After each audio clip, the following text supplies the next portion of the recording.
What's up, everybody? I'm Gaijin Jake, and this video is the actual last video in my Hiragana series. Today, I'm going to be talking to you about ten-ten and contracted sounds. For those of you who don't know, ten-ten are actually diacritical marks that you put next to the hiragana that change the consonant sound of the hiragana. Contracted sounds are just that. They are two hiragana and sounds that are contracted together to make one uniform sound. First, we're going to begin with ten-ten. Now, there are two types of ten-ten, which are called dakuten and handakuten. The first and most common is dakuten, and these basically look like small quotation marks next to the hiragana. As you can see somewhere around here that I'm going to put later in the video, they look just like quotation marks. The second ten-ten is called handakuten, and this actually looks like a small circle that you put next to the hiragana.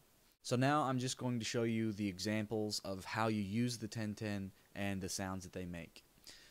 If you put dakuten on ka, ki, ku, ke, and ko, they become ga, gi, gu, ge, and go.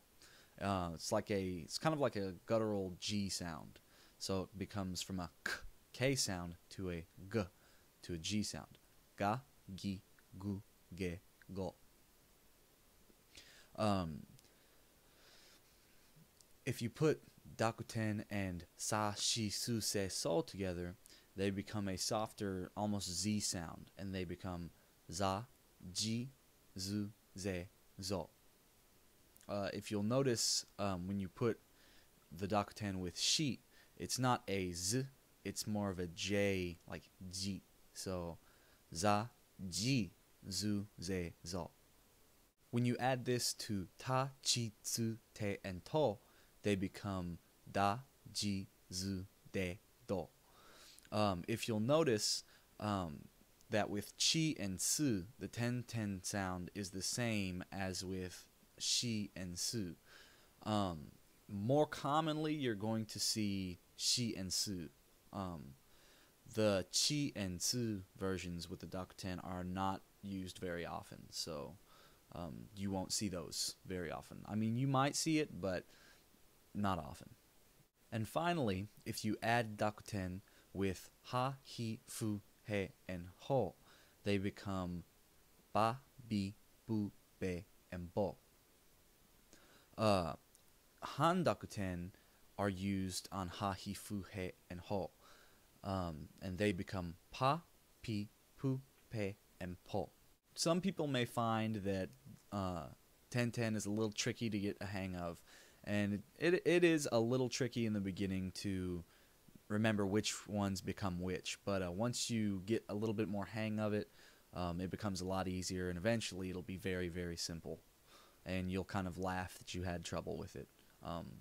Not everyone has trouble with it, but some people do. So, next are contracted sounds.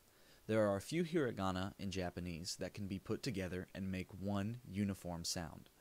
If I were to take ki and ya and put them together, they would become kya.